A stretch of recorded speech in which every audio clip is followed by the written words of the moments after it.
Hi there, it's Martin again.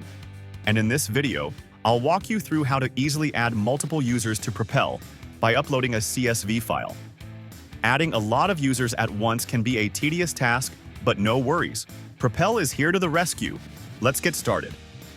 First, let's begin by accessing the settings. Click on your user icon in the top right corner. Then, select Settings from the drop-down menu. Next, let's head to the Users section. Click on Users to manage your team and add new members. Now, to upload users in bulk, click on the Upload Users from CSV button. Before you upload, make sure your CSV file is in the correct format. You can download a sample CSV file using the link in the description below. Once your file is ready, browse for it on your computer and upload it to Propel. Now, take a moment to verify the user's details. Check their name, email addresses, roles, and any related accounts to make sure everything is accurate. Once you've confirmed everything looks good, click on Add Users to finish the process.